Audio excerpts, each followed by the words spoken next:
Hello दोस्तों, आप लोग कैसे हैं। मुझे आशा है कि आप लोग बहुत अच्छे होंगे। चलिए आज फिर से हम लोग सीखेंगे निम्नलिखित समीकरणों को संतुलित करें। संतुलित करना सीखेंगे दोस्तों। समीकरण लिखा हुआ है और जो क्रिया से जो हमें प्रोडक्ट बनना है, यानी जो अभिकारक है, इधर का भाग जो होता है, इधर का भाग ये अभिकारक होता है। क्या होता है? अभिकारक।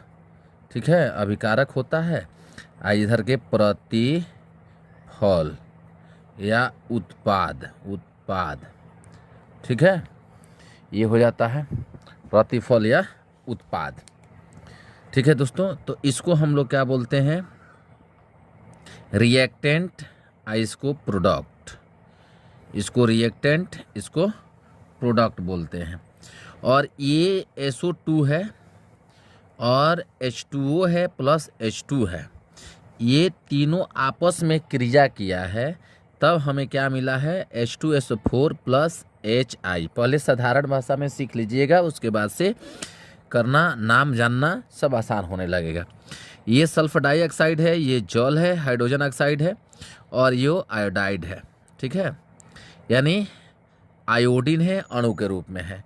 ये क्रिया किया तो बना मेरा क्या बना है? बनता है H2SO4 यानी सल्फ्यूरिक अम्ल बनता है, हाइड्रोजन आयोडाइड बनता है, HI। ठीक है, अब ये संतुलित करना कैसे हम जानेंगे कि इधर आपको देखना है H कई गो है? 2 गो है, तो इधर भी 2 गो है।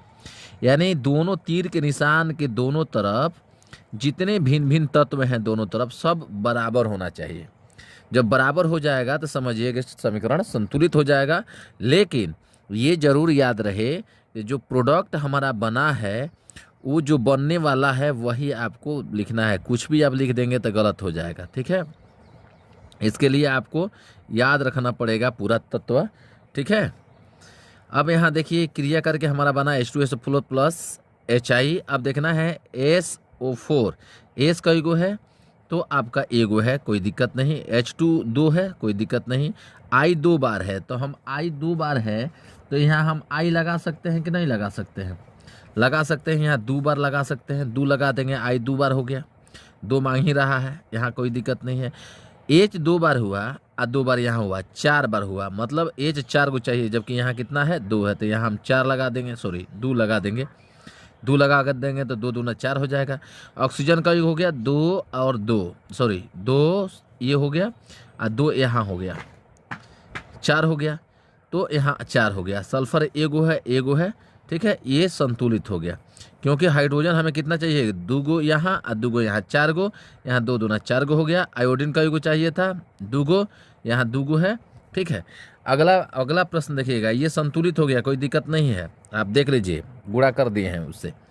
और यहाँ है एल्युमिनियम क्लोराइड, यानी AlCl3 है और जल है, AlOH थ्राइस है प्लस HCl है, यानी इसको हम बोल सकते हैं एल्युमिनियम हाइड्रोक्साइड, और इसको बोलेंगे हाइड्रोजन क्लोराइड बोलेंगे, या इसको बोल सकते हैं हाइड्रोक्लोरिक अम्ल बोल सकते हैं। अब यहाँ आपको देखना है कि O कितने बार है? तो 3 है।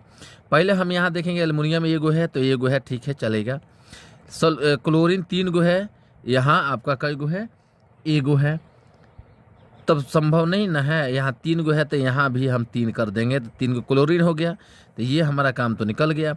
अब यहाँ चाहिए 3 गो हाइड्रोजन और 3 गो यहाँ हाइड्रोजन है, तो 6 गो हाइड्रोजन चाहिए। तो 6 के लिए हमको यहाँ 3 लगा देंगे, तो 3 दूना 6 हो जाएगा। अब ऑक्सीजन कई गो हुआ?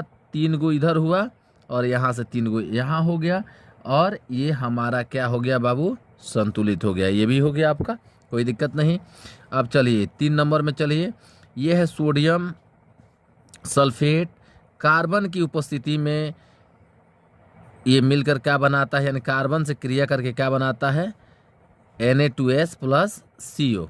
अब देखना है कि Na2S प्लस CO बनाता है, तो इसको हमको क्या करना है? बैलेंस, यानी संतुलित करना है। तो संतुलित कैसे करेंगे? यहाँ ध्यान दीजिएगा, Na 2 गो है, यहाँ 2 गो है, सही है। S एगो है, ये भी सही है। O कितना है? तो 4 है, तो O यहाँ कितना है? तो 1 है। कार्बन कितना है? तो 1 है। तो इस तरह हम क्या करेंगे? यहाँ 4 से गुणा कर देंगे, तो 4 गो हमारा ये भी हो जाएगा, और 4 गो कार्बन, मतलब यहाँ भी आपको 4 से गुणा करना पड़ेगा। ये भी आपका संतुलित हो गया। अब देखिए यहाँ क्लोरीन गैस है, सल्फर डाइऑक्साइड है, जल है, सल्फ्यूरिक अम्ल है और हाइड्रोक्लोरिक अम्ल है। इसको बस ये गिन करके मिला लीजिए कई गो किधर हो रहा है। यहाँ 2 गो और 1 गो 3 गो हो रहा है, जबकि यहाँ कितना है तो 2 गो है। कितना है दोस्तों तो 2 है। तो हमको हर जगह मिलना चाहिए कि नहीं मिलना चाहिए, मिलना चाहिए। तो हम यहाँ 2 से गुणा कर देते हैं तो 2 गो यहाँ भी होगा, 2 गो यहाँ भी होगा, 4 गो, मतलब यहाँ 2 से कर देंगे तो ये 2 दूना 4 गो हो जाएगा। ये आपका हाइड्रोजन कंप्लीट हो गया। ऑक्सीजन यहाँ 2 गो है, 2 गो यहाँ है, 4 गो है, 4 गो यहाँ, ये भी कंप्लीट है। ठीक है। सल्फर 1 गो है, 1 गो है, यानी ये भी कंप्लीट है। ठीक है। तो ये आपका संतुलित हो गया। यहाँ 2 लगा दिए और यहाँ लगा दिए तो आपका संतुलित हो गया। और आगे चलिए, यहाँ है KClO3 से टूट कर क्या बन गया है KCl + O2। यहाँ O2 है, यहाँ कई है, O3 है, यही ध्यान देना है। 3 गो है तो 3 गो हम लिख नहीं सकते, यहाँ दिक्कत होगा, ओजोन तो बनेगा नहीं। तो यहाँ हम क्या कर सकते हैं कि यहाँ हम 2 लगा देंगे तो 3 दूना 6 हो जाएगा। तो 6 मतलब 3 यहाँ लगा देंगे तो 6 गो हो जाएगा ऑक्सीजन। Cl कई गो है तो एक यहाँ 2 गो, यहाँ 2 गो, मतलब यहाँ 2 लगा देंगे तो ये भी हमारा कंप्लीट हो जाएगा, मतलब ये भी संतुलित हो गया। आगे देखिए P4O2 और मेरा मिला क्या P2O5। तो इससे हमको बैलेंस करने के लिए वो 5 गो है, जबकि यहाँ कितना है 2 गो है, तो 5 यहाँ कर देंगे तो कितना हो जाएगा 10 गो हो जाएगा। 10 गो होगा तो यहाँ 2 लगा देंगे तो 5 दूना 10, ये हो जाएगा, 2 दूना 4, 2 दूना 4, ये अपने आप आ गया, ये भी हो गया। आगे है आपका क्वेश्चन है, ध्यान से देखिएगा, बहुत मज़ेदार है। यहाँ है सोडियम बाइकार्बोनेट यानी NaHCO3 है और Na2CO3 + CO2 + H2O में टूट गया है ना।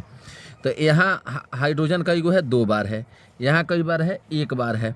फिर वही देखिए CO2 यहाँ 1 बार, यहाँ 1 बार, यानी 2 बार, तो इधर 1 बार, यहाँ 2 लगा दीजिए तो Na2 2 बार हुआ तो यहाँ भी 2 बार हुआ। कार्बन 2 गो हुआ, यहाँ भी कार्बन 2 गो हुआ। 3 दूना 6 गो ऑक्सीजन हुआ, 6 गो यहाँ देखिए ऑक्सीजन, और 3 गो, 2 गो, 5 गो, 1 गो, 6 गो, ये भी हो गया, ये भी आपका संतुलित हो गया। अब यहाँ आ जाइए,